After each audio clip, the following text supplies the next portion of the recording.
Hello there, and thank you for staying with us right here on VOP Television. My name is Esther Wachuku. Here are the top stories. South Sudan President sacks Foreign Minister. Kenya freezes milk powder imports amid drought. Nigeria postpones election of state governors. Afghanistan Taliban governor killed in his office. Police makes arrests in Japan over sushi terror pranks. Russian airstrikes cut power at Zaporizhia nuclear plant. And U.S. Senate Republican leader Mitch McConnell in hospital after fall. We begin with South Sudanese President Salva Kiir sacking his foreign minister less than a week after dismissing the defense and interior ministers. No explanation was given for the dismissal of Mayik Ayideng, which was announced in a decree on the state television. The sacked minister is an ally of Mr. Kiir and previously served as a minister in the president's office. Last week's sackings have threatened to derail a peace deal with opposition leader, First Vice President Riek Machar. The opposition called for the reinstatement of Angelina Teny, and Mr. Kiir, dismissed as defense minister, handed the position to his party. Mrs. Teny is also Mr. Machar's wife.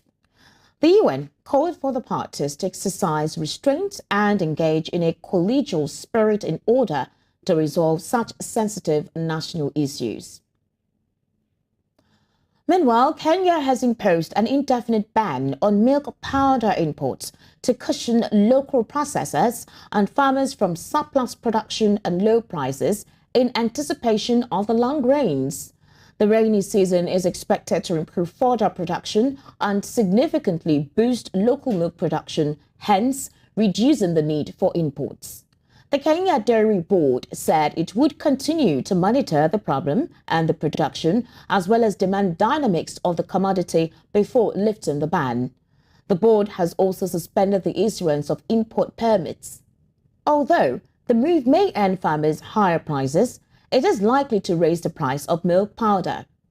The ban is seen to go against the East Africa Community Free Trade Agreement on free movement of goods and services and the common market.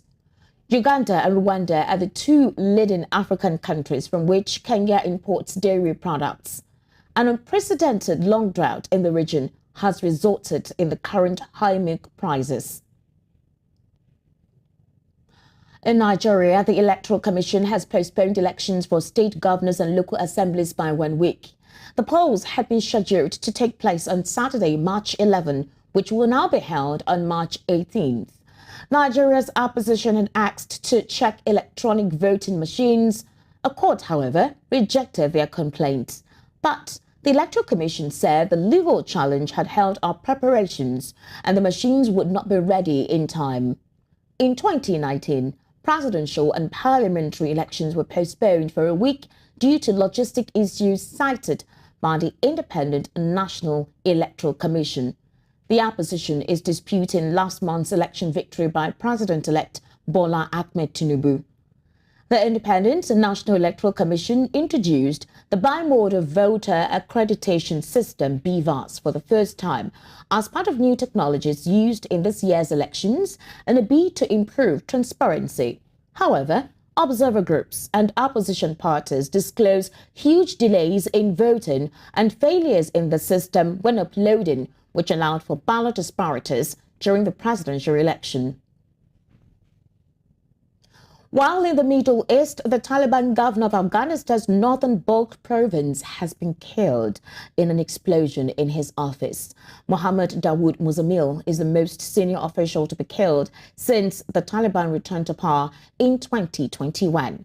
Violence has since decreased sharply, but prominent pro-Taliban forces and figures and others have been killed in a string of attacks, many claimed by Islamic State.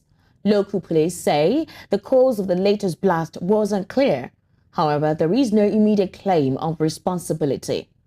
Taliban spokesman Zabihullah Mujahid said on Twitter that the governor had been martyred in an explosion by the enemies of Islam.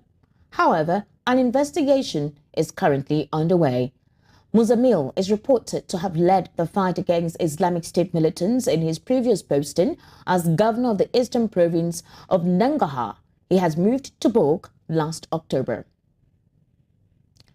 Elsewhere, Japanese police have arrested 3 people over sushi terror, a viral unhygienic prank that threatens the world-famous feature of sushi conveyor belt restaurants. Last month, a video of a man licking a soy sauce bottle on a sushi conveyor went viral, sparking outrage. In the video, he can be seen squashing sushi dishes at a Kura sushi restaurant branch. Since then, dozens of such videos had proliferated, sparking public concerns. Incidents filmed include diners, many of whom are children and young people, spoiling others' orders by touching sushi dishes passing by. In Ukraine, at least 9 people have been killed, and power at Europe's largest nuclear plant has been lost after Russia launched missiles across Ukraine. The attacks hit cities from Kharkiv in the north to Odessa in the south and Zhytomyr in the west. Buildings and infrastructure were hit in Kharkiv and Odessa, with power blackouts in several areas. Attacks on the capital Kiev are also reported. Ukraine said Russia fired 81 missiles in what is considered the biggest strike in weeks. The military claimed it successfully shot down 34 cruise missiles and 4 of the 8 Iranian-made Shahar drones which were fired.